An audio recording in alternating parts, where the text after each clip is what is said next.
Let me begin with the answer should be obvious. Maybe I even already mentioned this example once in the last 5 years here. Why this clip? We all know it. It's in the middle of the fourth movement of Beethoven's Ninth Symphony. You know that the melody is the unofficial, but I think even half official anthem of European Union. And I'm always again and again struck by the irony of it. This music is, at least the melody, ideology at its purest. Already in the elementary sense that it fits everyone. Like, let's go through. The Nazis loved it. Communists loved it. For the Nazis, it was German Volksgemeinschaft. For the communists, it was International Brotherhood. In World War II, Japan, I read. Japan military loved it because it has somewhere in the words the motive of joy through suffering. Now, every authentic fascist loves this. Now we go on. Do you know that during the Chinese Cultural Revolution, when all Western music, classical, was banned, prohibited, the only exception was Beethoven's Ninth Symphony. Yeah, progressive, unity of the people, and so on. Now let's go to the other extreme. Do you know that when in the 70s, I think, South Rhodesia, today's Zimbabwe, proclaimed independence from England as a colony, because with only one goal, to retain apartheid. You know what was their national anthem? Yes, this melody. They just changed the words, oh, Rhodesia, happy country, and so on, but this was it. Then, if you go to Latin America, Abimael Guzman of Sendero Luminoso also said this is his favorite piece of music, and so on and so on. So this is ideology. You can take all today's official enemies and imagine them, you know, like George Bush embracing Obama, Bin Laden, Putin embracing the Chechens. Oh, this is the moment when we are nonetheless all humans. We all love this. So what is then, even in Germany, maybe you know that before full legalization of the two Germanys, legalization in the sense of admission to the United States and so on, I remember when I was young, in the 60s, even early 70s, you know that when a German athlete won the Olympic Games, this was played as instead of German East or West national anthem. So what's so interesting about it? What effectively happens? Usually people's attention focuses on this melody. The song repeated first 3 times orchestrally, then 4 times with 4 singers, chorus, and then something strange happens in the middle of the 4th movement. After this sublime climax, you have, when you started applauding, you wanted to oppress the ordinary people. Because then, after the silence, there are some obscene sounds, which, interestingly enough, the first critics in Beethoven's time to the premiere of the symphony compared them to vulgar sounds of wind breaking, of flatulence, and so on. And then you have the obscene popular version, and I found this so sublime, with a view to the fact that Turkey was the traumatic point whose entrance was blocked by France and others to Europe. You know that rhythm of that obscene part, the beginning of which you heard, is called Marcia Turca. So it's exactly as if Beethoven saw where we are today. Alle Brüder, all Europeans together, but Marcia Turca, Turks, everything goes wrong. Literally, because if you know the symphony, in one of my books, I forgot which one, I give 10 pages analysis. After that, structurally, Beethoven is not able to find balance. The first reaction of chorus to this obscene music is some confused up and down singing, then some vague reference to God who is beyond. It's totally no balance. At the end, there is a kind of synthesis which is totally empty, resembling a little bit the finale of Entführung aus dem Serai, and so on and so on. So I claim that this is our choice today. Either what Western, okay, conservatives want just the pure melody. Conservatives are like you when you started to applaud. Let's stop it here. Erase Marcia Turca. Liberals would like to say, let's expand. Let's invite them also to sing with us, so that we all together sing this melody. But I think our conclusion should be clear. The problem is not with this obscenity which intrudes. The problem is with the melody itself. We need a new European melody. We need a new anthem. Why? Where are we? Okay. There is a wonderful expression, I hope I will pronounce it correctly, I'm not sure, in Persian. It's something like, so I was told by a Persian friend, var nam nihadan, which means, I love this, it's a condensed everyday expression, which means, if you translate it literally, to murder somebody, bury his body, then grow flowers over the body to conceal it, and then walk nervously on those flowers, nervously that someone will discover the body beneath.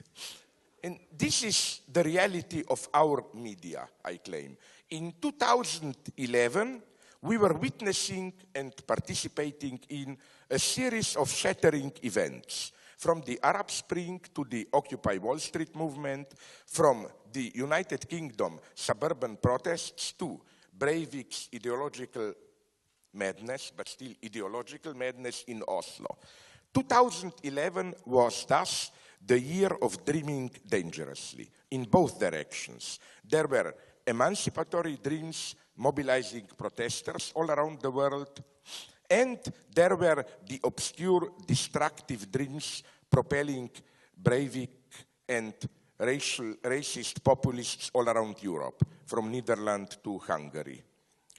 The primary task of the hegemonic ideology and big media was to neutralize the true dimension of these events.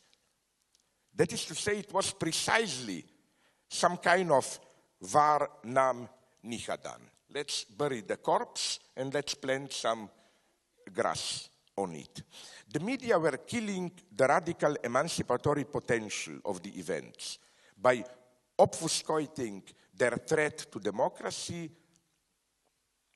or they were, obfuscating their threat to democracy, and they were growing flowers over the buried corpse. This is why it is so important to set the record straight, what is effectively happening in Europe, but not only in Europe, from 2011 onwards. My first reaction to the events will be just no wisdom, please. Because the predominant liberal reaction, if you notice in the media, is one of wisdom. Oh, we all need illusions, it was wonderful, millions of people on Tahrir Square, but let's be realists. Did you see now Islamists, Muslim Brotherhood won the election? You see, that's the reality. It always returns not only to the same, but even to something worse, so better not to shake things too much. The result will be an even worse one. In other words, this vulgar wisdom is something, the form of which, or the most popular expression of which, would be, and for this I'm ready in a Stalin's way to say we should burn the movie, the vulgar song of one of the films that I really hate, The Lion King. You remember how in the middle of the film, the young lion asks the father, but if we lions are good guys, how comes that we eat zebras? This isn't just. And then father, the king, sings the famous song, the circle of life. Here it is. It's the circle of life, and it moves us all through despair and hope, through faith and love, till we find our place on the path unwinding in the circle of life. This means, as it is further explained, true, we eat zebras, but we will also die, we will rot in the earth, our rotten flesh will feed grass, grass will be eaten by zebras, and so on. So it's a circle of life, and so on and so on. What's wrong with this wisdom? Everything. Because can you imagine if your mind is dirty enough? Mine is. Otherwise, I don't like the film, but as an example, in Roberto Benigni's La Vita è Bella, let's say that the son notices that it's really Auschwitz, killing machine, and asks the father, "Father, why are the Nazis killing us Jews?" And I would love to see Roberto Benigni starting to sing a song. Oh, my song, it's all one big circle of life. It's true that Nazis are killing us, but Nazis will also die, they will rot, their flesh will feed grass, grass will be eaten by cows, butchers will kill the cows, and we Jews will buy the steaks and eat them. So it's one big circle of life, and so on. So our answer, this is the fundamental conservative, liberal conservative even, argument against shaking things. Oh, it's a revolution. They claim that they act as if they say something so deep. When they point out that the original meaning, predominant use of the word revolution is precisely just like planets circulating around. You move it, but the old order reestablishes itself, and so on and so on. Our answer should be clear. Yes, of course there is a circle of life, but the whole point is that there are different circles of life. A true revolution precisely is not an element of the circle of life, but it changes the very circle, like at social level. Maybe we can have a circle of life where it's not necessary to have the Nazis killing the Jews, no? Or maybe there is a circle of life where I don't know, a tribal chief in Congo 100 years ago doesn't have to sing to his child, "It's true, Belgians are killing us, but Belgians will die and we will eat the grass they will feed," or whatever. So, and this is important also as a political lesson. True, there is now a new circle of life, a new circular struggle in Egypt. But with all the justified pessimism and precaution, it's not the same circle of life as before. Even if nothing radical will happen at the end, we have to admit, we have now a thriving civil society there, trade unions, women, students organizing themselves, and so on and so on. So don't fall into this false wisdom of it's not worth to shake things, and so on and so on. Okay. The second thing that I reject is critique of corruption and critique limited to financial capitalism. Don't misunderstand me. Of course, all the criminals, bankers, and others should be ruthlessly persecuted. I don't have any problems here. I'm one of the few persons whom I know who is even still for death penalty. So don't misunderstand me here. I'm saying something else. Do not blame people and their attitudes. The problem is not corruption or greed. The problem is the system that pushes you or enables you to be corrupt. The solution is not, as some mild, moderate protesters were shouting in the United States, Main Street, not Wall Street. But to change the system where Main Street cannot function without Wall Street. Public figures from Pope, from Rome, downwards, bombard us with injunctions to fight our culture of excessive greed and consummation. This disgusting spectacle of chief moralization is a pure ideological operation, if there ever was one. The compulsion the compulsion to expand is inscribed into the capitalist system as such, and we should not translate it into personal sin, into a private psychological propensity.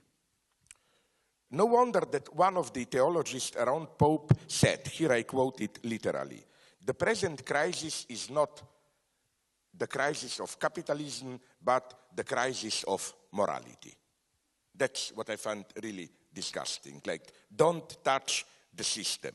This, I think, is the true stake of moralistic critics of capitalism. What is wrong here? I want to evoke a joke which probably you already know, a wonderful anecdote which has, I think, deep ideological consequences for critique of ideology. A wonderful joke from Ernst Lubitsch's classical comedy with Greta Garbo, Ninochka. The film's hero enters a cafeteria and orders coffee without cream. And the waiter gives a unique reply. The waiter says, sorry, but we have run out of cream. We only have milk. So can I bring you coffee without milk? And this is, I think, a deep Hegelian point, because if you want to understand what Hegel means when he says that negation is part of the positive identity of an object is not only what it is, it's part of its identity. You have to include what it is not.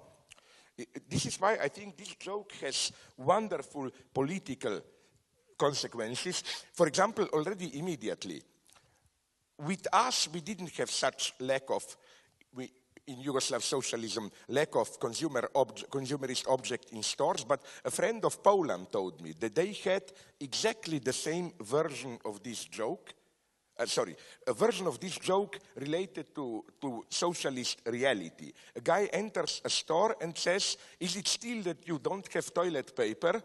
And the salesperson answers, no, sorry, we are the store which doesn't have milk. The store across the street is the one which doesn't have toilet paper, and so on and so on. But a more serious example would have been precisely the events in 1990. The dissolution of East European communist regimes. People who protested, dissidents, crowds, wanted freedom and democracy without corruption and exploitation. Like, this would be, we want coffee without cream. They got freedom and democracy without solidarity and justice, without milk. No, it's as if Western people are telling me, sorry, we don't have that, we can only give you this one, and so on.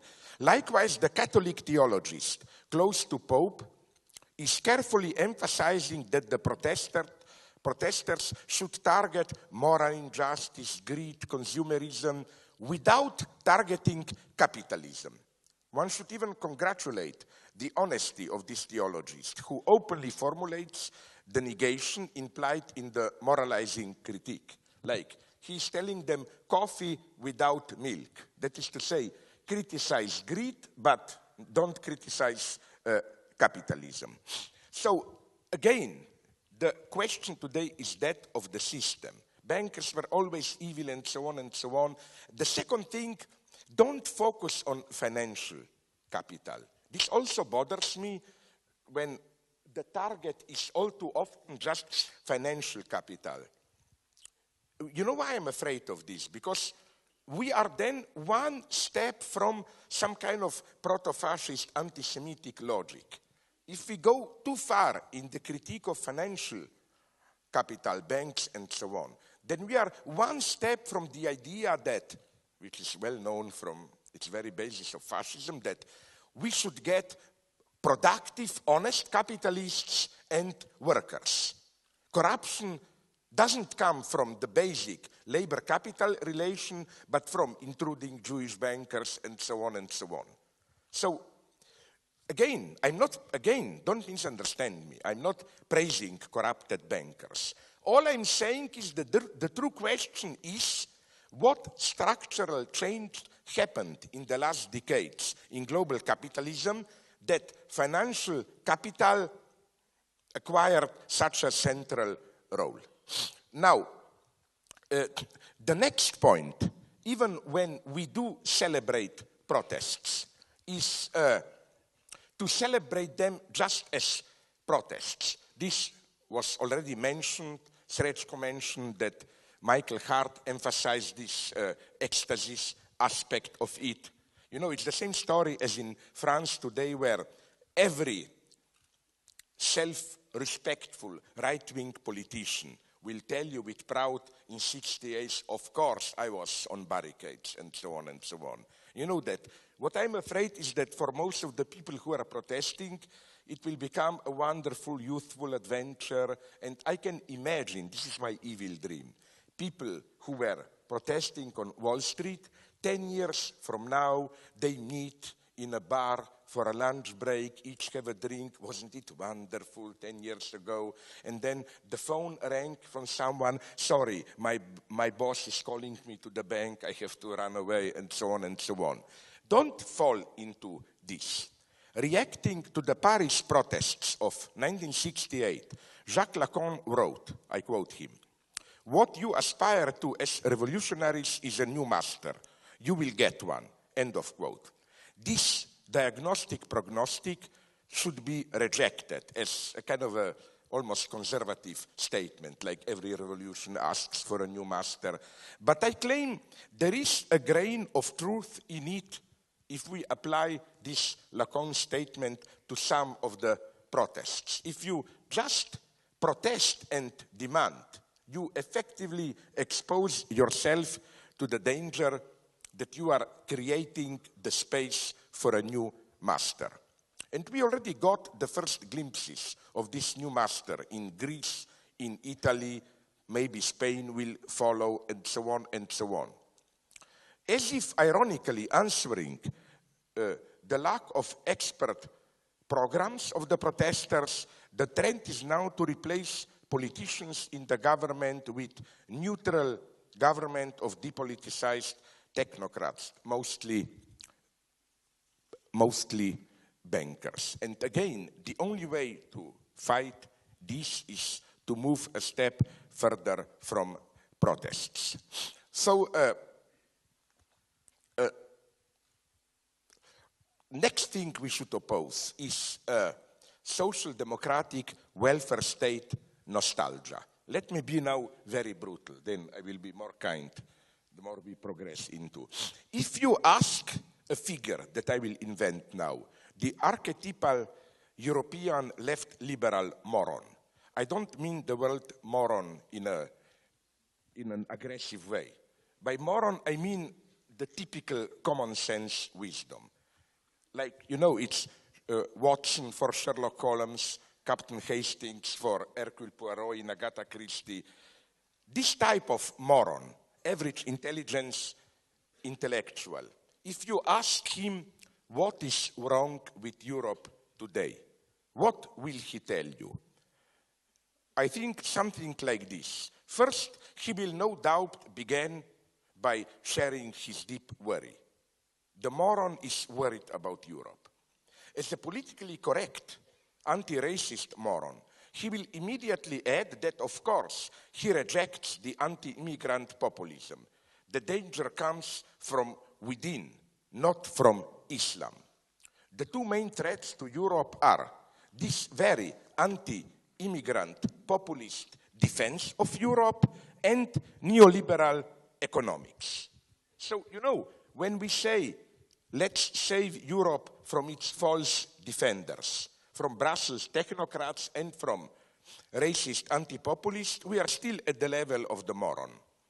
Against this double threat, the moron would propose to resuscitate social solidarity, multicultural tolerance, material conditions for cultural development, and so on and so on.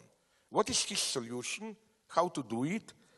The main moron idea is to return to authentic welfare state. We need maybe even a new political party which will simply stick to the good old principles abandoned under the neoliberal pressure. We need to regulate banks and control financial excesses. we need to guarantee free universal health care and education, and so on and so on. Now you will say, so what is wrong with this attitude? Everything, I think. Such an approach is strictly idealist. It opposes to the existing deadlock its own idealized ideological supplement. Recall what Marx wrote about Plato's Republic. Its problem is not that it is too utopian, but on the contrary, that it remains the ideal image of the existing politico-economic order.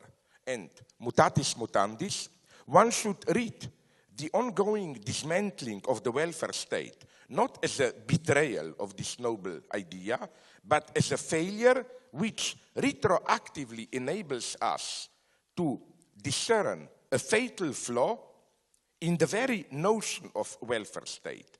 The lesson is that if we want to save the emancipatory kernel of the notion of welfare state, universal material conditions for freedom like healthcare, free education, and so on, we should change the terrain and move over its basic implications, like the long-term viability of a social market economy, that is to say, of a socially responsible capitalism.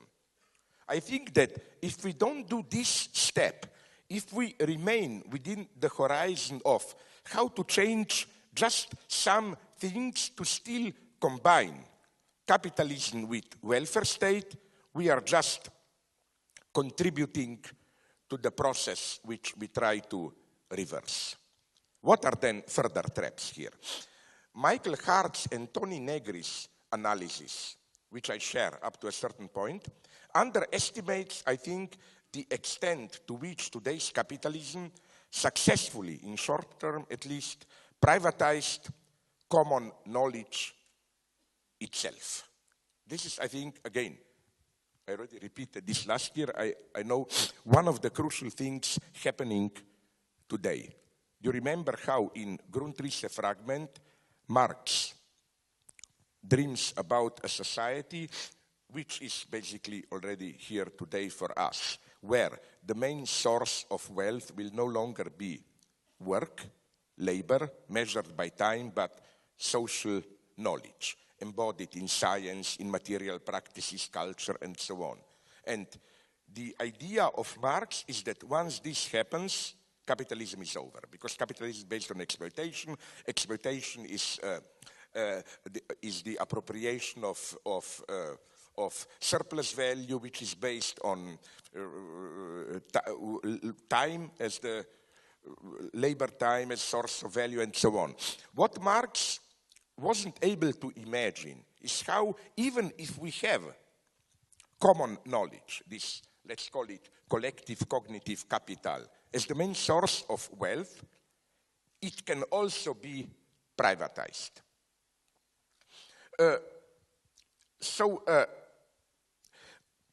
This they don't see. Another thing that I think they, Hart and Negri, don't emphasize enough is the extent to which, not only, as Negri likes to emphasize, bourgeoisie is becoming purely parasitical, no longer playing a necessary structural role in social production, but workers themselves are more and more, in our Western societies, of course, mostly, becoming superfluous.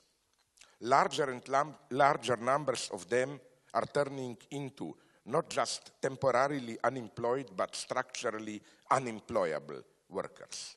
Furthermore, now I want to pursue in another direction. Even if it is in principle true that bourgeoisie is progressively becoming non-functional, one should qualify this statement. Non-functional for whom? For capitalism itself. That is to say, if the old capitalism ideally involved an entrepreneur who invested his own or borrowed money into production, organized and run by himself, reaping the profit, a new ideal type is emerging today. No longer the entrepreneur who owns his company, but the expert manager or a managerial board presided by a CEO who runs a company owned by banks, also run by managers who don't own the bank, or by dispersed investors. In this new ideal type of capitalism, without bourgeoisie in the classical sense, the old bourgeoisie, rendered non-functional, is re-functionalized as salaried managers. The new bourgeoisie itself gets wages. And even if they own part of their company, they earn stocks as part of the remuneration for their work, bonuses for their successful management, and so on and so on. This new bourgeoisie still appropriates surplus value, but in the mystified form of what Jean-Claude Milner calls surplus wage.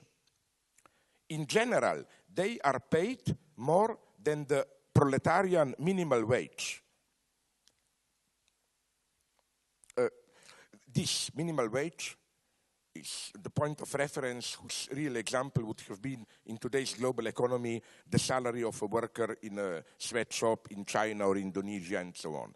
And it is this difference from common proletarians, this distinction, which determines their status of the new bourgeoisie. Bourgeoisie, in the classic sense, thus tends to disappear.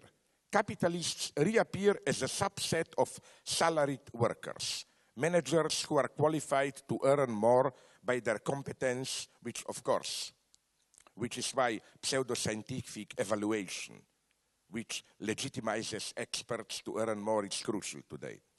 This category of workers earning a surplus wage is, of course, not limited to managers. It is extended to all sorts of experts, administrators, public servants, doctors, lawyers, journalists, intellectuals, artists, in short, people like us here in this room. The surplus they get has two forms: more money for managers and so on, but also less work. That is to say, more free time for some intellectuals, but also for parts of state administration. Therein resides, I think, for example, the deadlock of today's China. The ideal goal of Deng Xiaoping's reforms was to introduce capitalism without bourgeoisie as the new ruling class. Now, however, Chinese leaders are making the painful discovery of how capitalism without stable hierarchy, brought by bourgeoisie as a new class, generates permanent instability.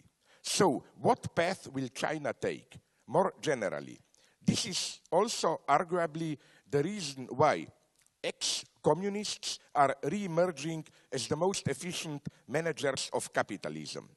Their historical enmity against bourgeoisie as a class fits perfectly the tendency of today's capitalism towards a managerial capitalism without the classical bourgeoisie. In both cases, as Stalin put it long ago, cadres decide everything.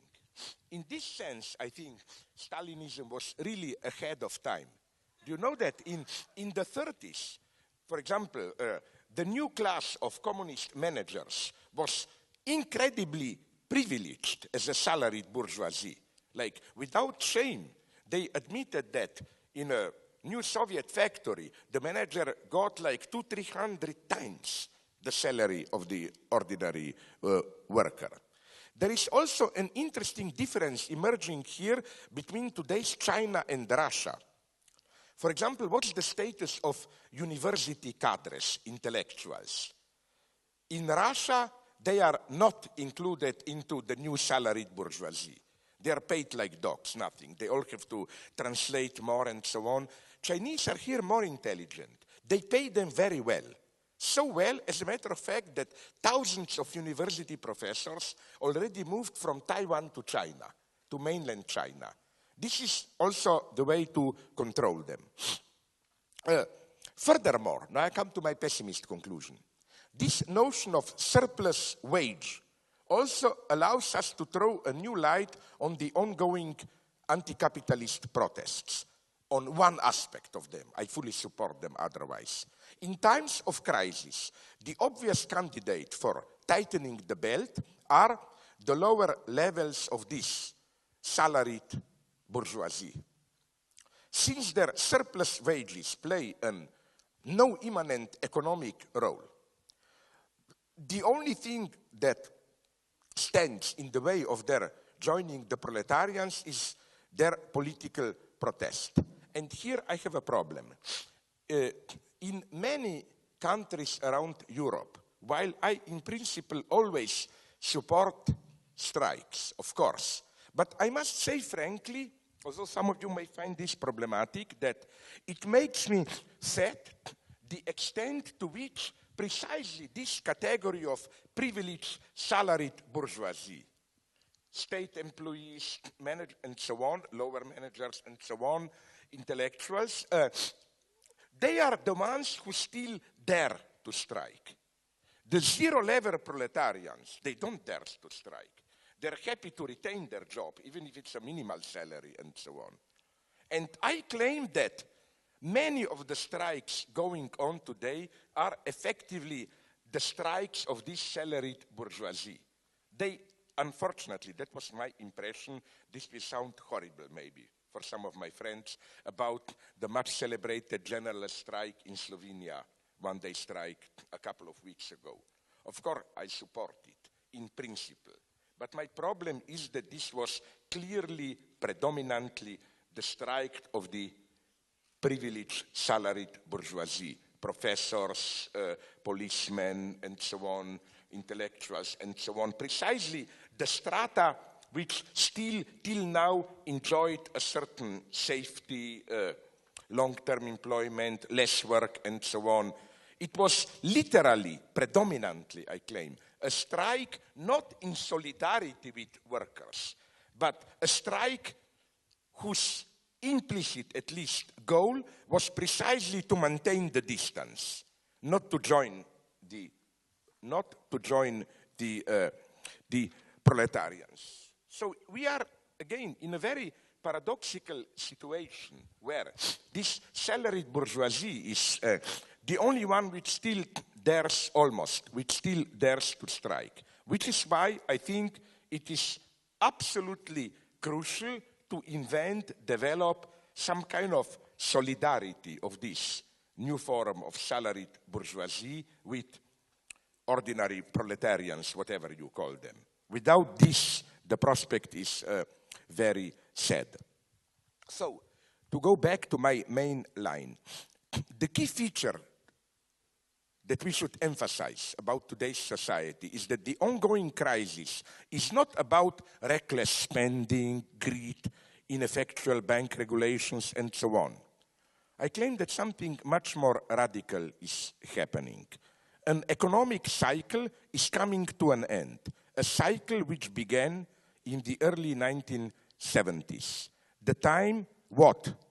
The Greek economist who I appreciate pretty much, Yanis Varoufakis,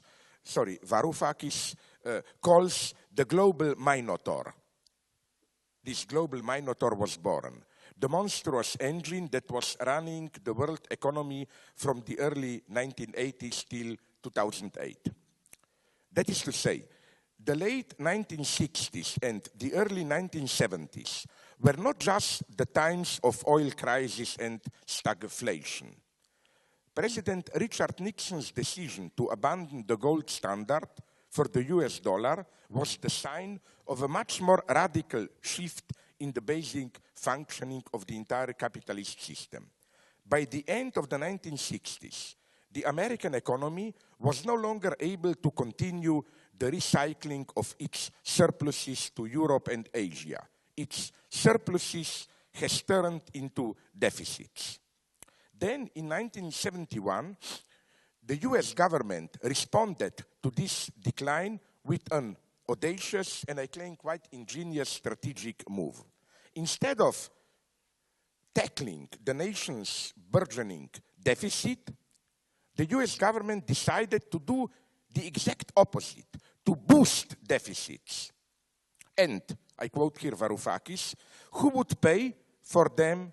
The rest of the world. How? By means of a permanent transfer of capital that rushed ceaselessly across the two great oceans to finance America's deficits. These deficits thus started to operate, a long quote now from Varoufakis, like a giant vacuum cleaner, absorbing other people's surplus goods and capital.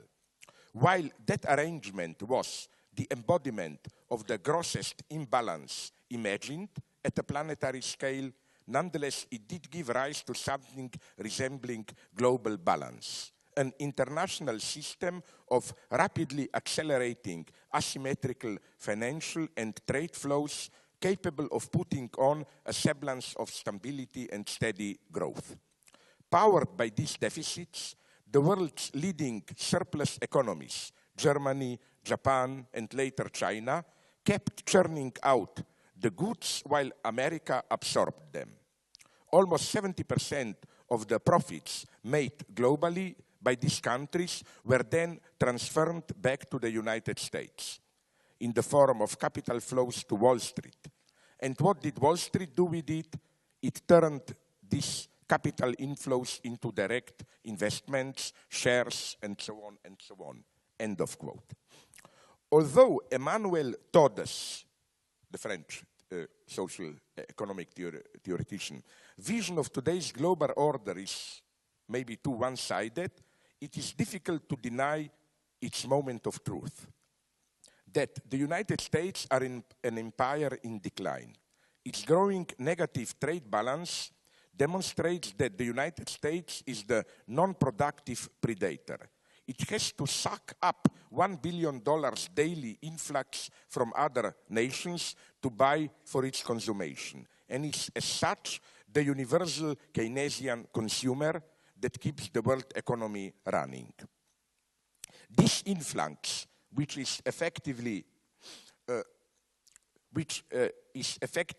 like money paid to Rome in antiquity, or the gifts sacrificed to Minotaur by ancient Greeks, this influx relies on a complex economic mechanism.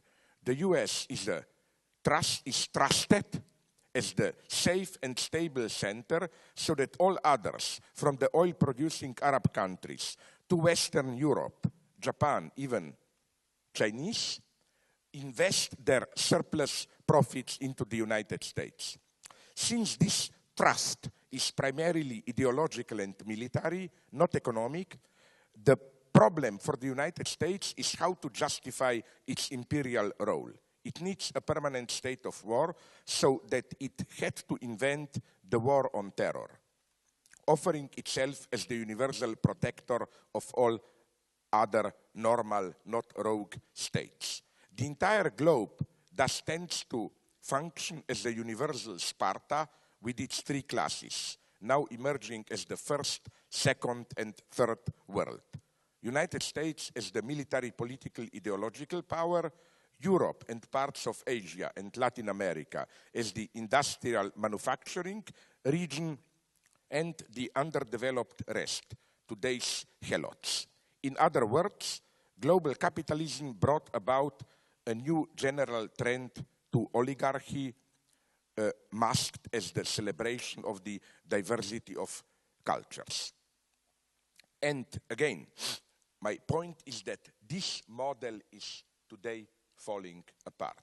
This totally perverse, we even didn't notice how perverse it was, structural imbalance, where literally everything turned around. The key moment was literally at least 1 billion per day deficit of the United States.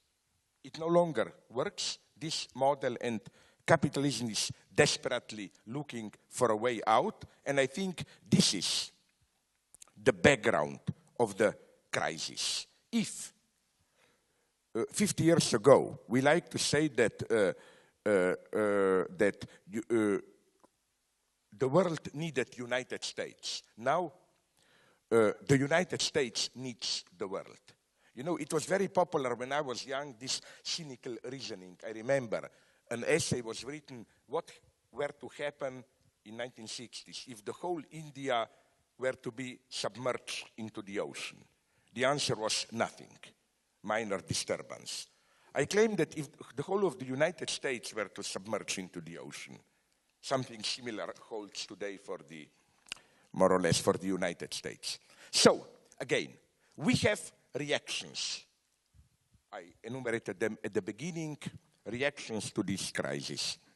How are we to judge these reactions? What is happening today? What does it mean? Tahrir Square, Occupy Wall Street, all the protests. Here I will propose a somewhat poetic, theological even version, but I stick to it very literally. In his Arcades project, Walter Benjamin quotes the French historian André Monglon. Here is the quote.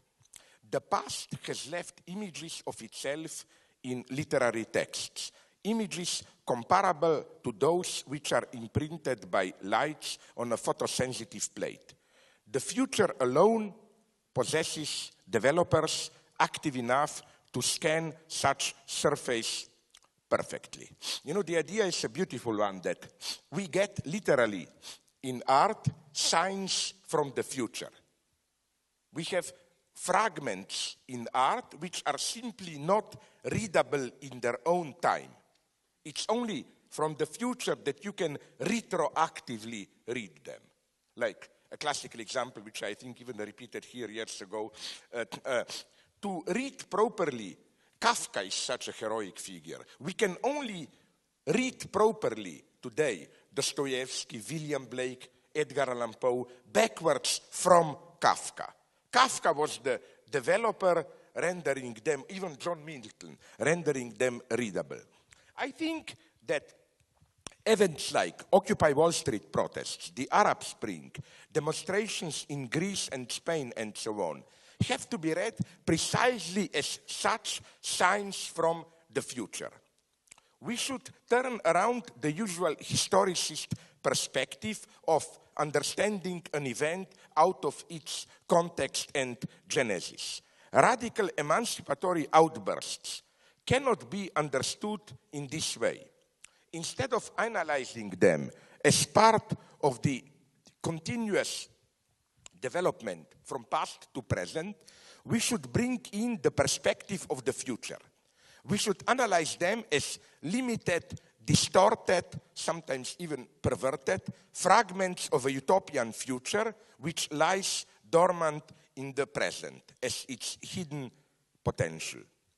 According to Gilles Deleuze, in Marcel Proust, I quote Deleuze, people and things occupy a place in time which is incommensurable with the one that they have in space, end of quote. For example, the notorious Madeleine from the beginning of Proust's masterpiece is here in place, but this is not its true time. In a similar way, one should learn the art to recognize from an engaged subjective position elements which are here in our space, but whose time is the emancipated future, the future of the communist idea. This is, I will pursue now even further, up to the utmost point of madness, this theological dimension. Because, why? In what sense? Of course, things are here much more complex. I am not saying, this is crucial, there is a fixed communist future and we are already getting signs from it. No, this future is purely virtual. There will be, or maybe there will not be this future. But the paradox is that we have this circular structure. Only by reading what we do now as signs of the future, from our engaged position, can we maybe bring about this future. Let me quote to you a wonderful science fiction story about time travel, which renders perfectly the structure I try to describe. It's an old, I forgot even the title, time travel story which takes place in New York in 25th century, where they already developed some kind of primitive time travel machine. So an art historian from 25th century is fascinated by a painter from mid-20th century, painter vaguely modeled on Jackson Pollock. So he said, my God, I would like to be there to write the real biography of this Pollock. So he takes the time travel machine and moves to New York in mid-40s. What he discovers there, just before the career of this painter started, what he discovers there is a nightmare. That this painter is a totally stupid, vulgar drunkard who is not only without any talent, but even evil. When this historian introduces himself to this painter, the painter steals the machine from him and escapes into the future. Now, if you like science fiction paradoxes then and know them, you must have already guessed what happens then. Stuck in this time, the critic from the future, what can he do? He adopts the identity of the painter and paints the very paintings which made the painter famous in the future. It's a nice circular structure. There is something like this that we should emphasize. Let me go even deeper in teleology here. Blaise Pascal, his idea of Deus absconditus, le Dieu caché, the hidden God. There were already many Marxists, not only Lucien Goldman and Alain Badiou, who recognized the proto-communist dimension of Pascal there. You know what is Pascal's idea? That God doesn't want to reveal himself fully. If God were to reveal himself fully, then everybody would be simply convinced, my God, if you see clearly him, haha, who would doubt, you know? But he says that's not good. It cannot be done. It's not bad for faith, for authentic faith. But God also cannot be completely hidden. If it's completely hidden, then nothing. Then skeptics, or as Pascal calls them, libertines, which you should be very careful here. It's a wonderful semantic shift. In the 17th century, libertin didn't mean what you probably dream about, sexual debauchery and so on. It meant atheist, skeptical, free thinker. And in 100 years, the meaning changed totally. It meant what you all like to dream about and so on. So, okay, Pascal says this also not. So here comes Pascal's wonderful dialectical idea of a hidden God who sends signs. And as Pascal points out, these signs are miracles. But here is the beauty of Pascal. He says these miracles, precisely therein resides the divine wisdom. These miracles are miracles only for those who search for them and who want to recognize them as miracles. They are not miracles out there for everyone. Something happens which is a miracle. If you are an ordinary libertin skeptic, you will say, oh, this is just some freakish accident of nature. Only as a believer, you will recognize it as a miracle. What does this mean? It means, Pascal is here a proto-Marxist. It means theory of communism is not an objective social theory. It's a theory which is true. But you have access to this truth only from an engaged subjective position. It's not simply that you don't care about workers, but you study history and you will see, oh my God, it looks that workers will win in the long term, so let's jump on their car or whatever. No, it's only from an engaged position that you get it. Which is why, as Pascal put it wonderfully, there is a circular reaction between the teaching, the doctrine, and miracle. A doctrine is just abstract theory. It needs a miracle, which means some impossible traumatic event which shakes you. But miracle also needs a doctrine to be recognized at what it is. There is no external objective measure. We have to accept this circle. I claim, to put it in a slightly naive way, I claim that this is where we are today. If the 20th century communism, at least in its Stalinist version, was still the communism of revealed religion, you know, like neo-Thomists, they claim everyone who honestly thinks can recognize God, the truth is out there. Our communism should maybe be, I love this term, not Deus absconditus, but communism absconditus, because they put it hidden. You are able to read its traces only from an engaged position. And we can precisely replace the Pascal's opposition between authentic believer and the what he called libertin with today's terms. Libertin is a liberal skeptic. Oh, don't have any illusions, it's just a freak of history, people are dreaming. Like, how would they react to Tahrir Square? A libertin would say, it's interesting, a revolt, okay, Mubarak screwed them a little bit, but who knows? Now you see the result, don't take it too seriously, people are dreaming, reality reasserts itself.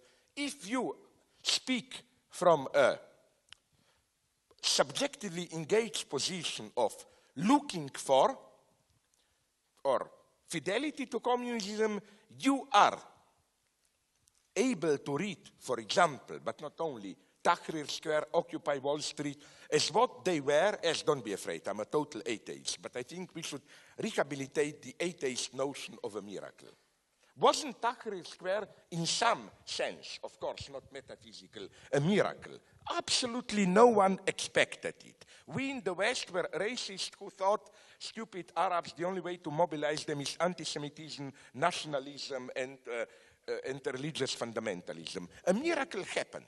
Not, of course, really, a miracle in the sense of something unexpected. Again, Occupy Wall Street, another miracle. Miracles happen. You need an engaged position to recognize them. Again, let's not misunderstand me. I'm not saying there is a secret God up there who is, or even the communist version of God, historical necessity which is sending us miracles. No, this necessity is the subjective need, the subjective urge. It's the miracle in the sense of recognizing potentials, traces from the future here and now. They are readable only from an engaged position. So let me conclude now with 3 points. The first one, I would like now to give you just one or two examples of such a miracle. Of course, there are the political miracles. And I hope you find how this is intuitively true. If you analyze Tahrir Square, for example, just as a sociological phenomenon, you get stuck in this bullshit. Yes, primitive Egyptian masses, a brief moment of illusion, and so on and so on. No, you should see the miracle from the future in it, and so on and so on. But I would like to give you two different examples to shock you a little bit. You know, we often hear that the communist vision is maybe good, interesting, but that it relies on dangerous idealization of human beings. It attributes to humans a kind of natural goodness which is simply alien to real people. My God, we have a miracle here. A wonderful, it's a very modest, naive thing that I will report to you now, but it's wonderful. Daniel Pink wrote a book called Drive. And he, in this book, refers to a whole body of behavioral scientific research which suggests that sometimes at least external incentives, financial reward, can even be counterproductive. That is to say, let me simplify it, and so that I don't lose too much time, yes, shorten it up a little bit. The experiment was this one. They did to a group of people different level tasks.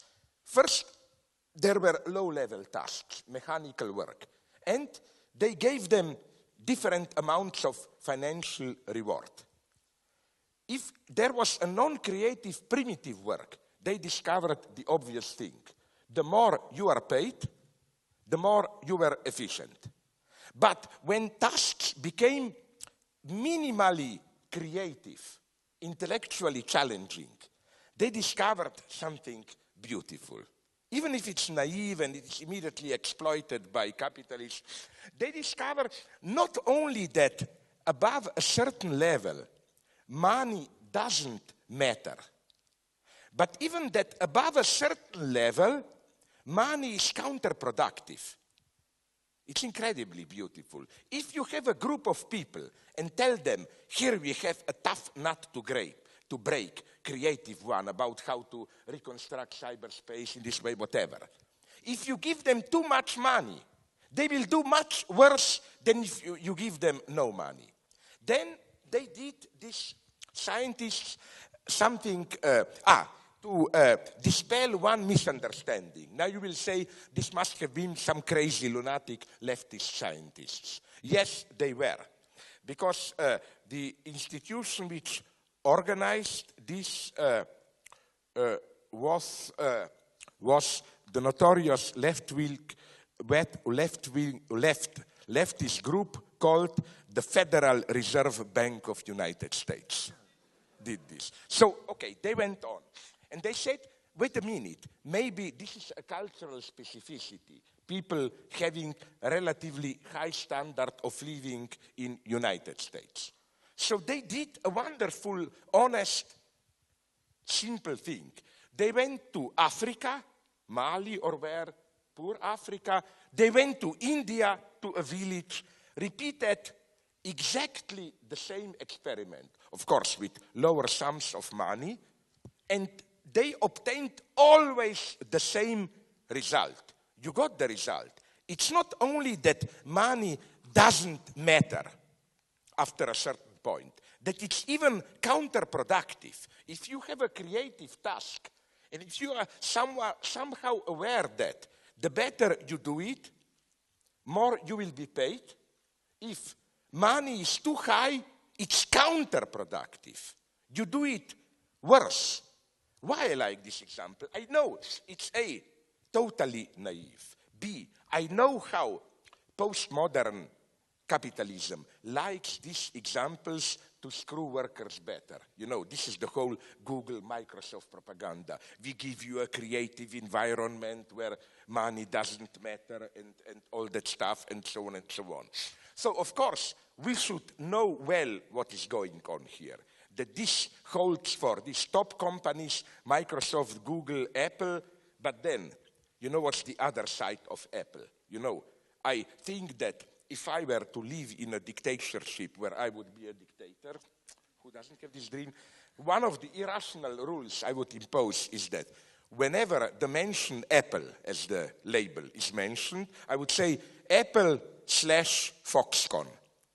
You know who is Foxconn? The truth of Apple. Literally over 1 million workers in Shanghai suburbs and elsewhere working under the most terrifying conditions, and typically for today's China, the obscenity is open and direct. For example, it's incredible what is happening today. The director of Foxconn visited Shanghai and demanded to meet the boss of Shanghai Zoo, zoological garden. When asked why, he said, well, we have similar problems. My problem is how to run in a disciplined way 1 million animals. And I hope to learn something from zoological garden, how they do it there, you know. And the story of Foxconn is wonderful. You have their human capitalism at its best. You know, when they had those massive suicides, you know what Foxconn did? Every worker with Foxconn has to sign an anti-suicidal pact. Well, he promises that he will not kill himself, and he promises, much nicer, that if he sees some of his colleagues too depressed, that he will denounce them. Plus, I found this wonderful, suicides are made by jumping from high-rise buildings because they work in small multi-story buildings. Foxconn put networks around the buildings. This is humanism, so that if you... Okay, but what I say is that in spite of this, and in spite of all the naivety of this experiment, isn't there nonetheless something beautiful here? Isn't it at least, very naively, a kind of empirical confirmation that no, capitalist egotism is not our danger.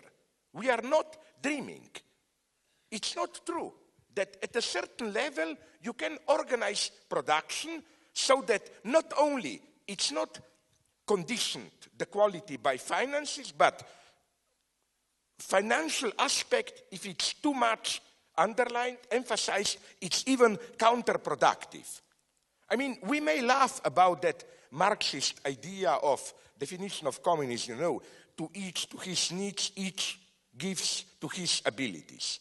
But sorry, isn't this exactly the formula of this? Once you give people each to his needs, that he doesn't have to give money, he will work according to his abilities. I think this is, again, a wonderful, modest sign of the future. How they are even empirically false. Those who claim, oh, you communists are dreaming, and so on and so on. No, egotism is not a thing of nature. In a perverted way, even Rousseau knew this. He knew that capitalism is not even really egotist. It's envy, resentment, you know. The point of capitalism is not I want to win.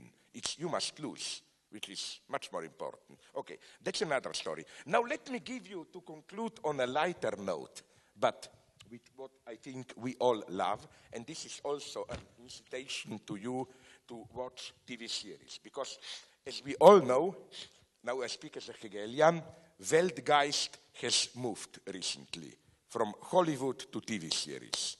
The really creative, even commercially creative, popular culture comes much more from today's, some of them, HBO and so on, TV series than from movies. Movies are getting, precisely to compete with more interesting TV narratives, they are just getting more and more stupid in a spectacular way, like Avengers and so on. All these ultra battles and so on, they just mask a total lack. They're not even able to construct an interesting narrative that would have functioned on its own. Okay, so a good friend of mine, an American theologist, very leftist one, he would have been an American version of your own Boris Gunievich here, who is a friend of mine, Adam Kocko. He wrote a wonderful book, Why We Love Sociopaths. He noticed something, that precisely in the domain of TV series, almost not, but nonetheless, the predominant heroes are sociopaths. For example, monsters like killing gangsters like Tony Soprano, serial killers like Dexter, torturing anti-terrorist agents like Jack Bauer, up to primitive dysfunctional fathers like Homer Simpson, and so on and so on. We obviously seem to love sociopaths. What unites all these figures is that, for whatever reason, from simple subjective satisfaction or material profit up to protecting the basic fabric of our society, these heroes are able, without any moral qualms, to suspend the basic rules of human concern and decency. They cheat, kill, torture, manipulate, humiliate others, and so on, their neighbors, without constraint. How are we to interpret this weird fascination? The obvious answer would have been to read it as an index of the decay of our social link, what holds our societies together. Our societies obviously need sociopaths if they are to function normally. Only sociopaths can save us. Society's rules have to be broken for the sake of society itself. However, Adam Kocko proposes a perspicuous analysis where he makes a crucial step further. The problem with these sociopaths is that they are not sociopathic enough. They still need society, and in their own way, they serve society. In other words, what Jacques Lacan calls the big other remains operative.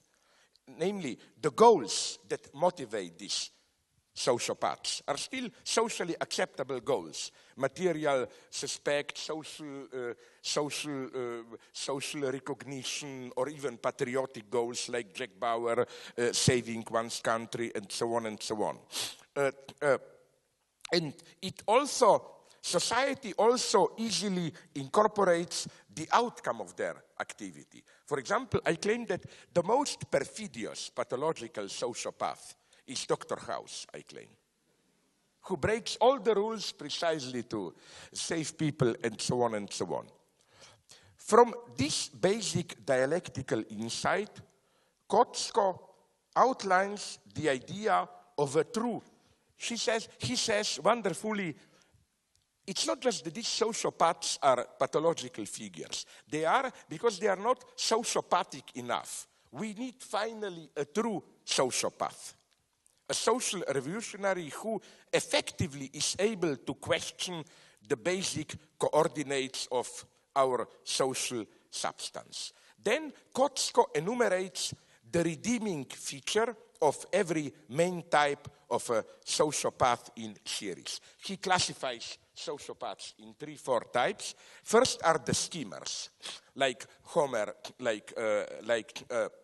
Simpson. You know, simply a stupid, dumb father who enjoys humiliating his neighbors, winning them over. What do you mean?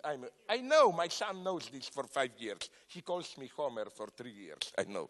Okay, but what to say, but as Kotsko notices, there is a wonderful redeeming feature. You remember when it seems that Homer will succeed in his primitive plot. He displays a kind of such wonderful, innocent, childlike joy. Ha ha, I screwed him up and so on. This is a redeeming feature. Then we have the next type of sociopathy, schemers, people who plot ruthlessly up to murder or whatever, or mostly financial cheating to succeed. They nonetheless, sorry, not schemers, now they are climbers, yes. They display nonetheless an exceptional creativity and willingness to take risks in the ruthless pursuit of their goals. Then we have the most ominous figure of sociopaths, enforcers, like Jack Bauer, up to a point even McNulty from The Wire. Their redeeming feature is that they are dedicated to a goal more important than their normal life with its pursuit of happiness. And now, to conclude, I want to do something very Stalinist. From these features, I want to construct as a sign of the future, you know what Stalinists were looking for? A model of a future man that we can read. And I claim that if we combine these 3 redeeming features, we get maybe the type of a person that we need in our struggle for justice and solidarity.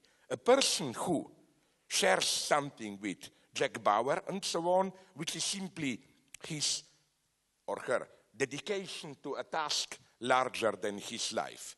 This person doesn't like the first preamble of Declaration of Independence. No, the goal of our life is not the pursuit of happiness. It's something larger, for which we should even be ready, if necessary, to risk our life. Second thing, it should definitely share with climbers exceptional creativity and willingness to take risks. And the third feature, absolutely, we should be in our struggles like Homer Simpson. Not these masochist revolutionaries, oh my God, I had to forsake my family life for the noble cause of revolution. No, we should have this childish joy. Ha, we screwed them up and so on. We should rediscover this childish, innocent joy of doing our task well. So, when they asked Stalin in 2029 in a famous interview, what is the ideal Bolshevik? His answer was the ideal Bolshevik, very interesting answer, is a combination of Russian obsession, dedication, and American pragmatic, practical spirit. Maybe our answer today should be a true fighter for emancipation should combine the dedication to a higher cause of Jack Bauer, the exceptional creativity and willingness to take risks of brutal social climbers, and the innocent joy of Homer Soprano. You bring these three together, you have a sign for a future for what kind of a person we should be looking for. Thank you very much for your attention.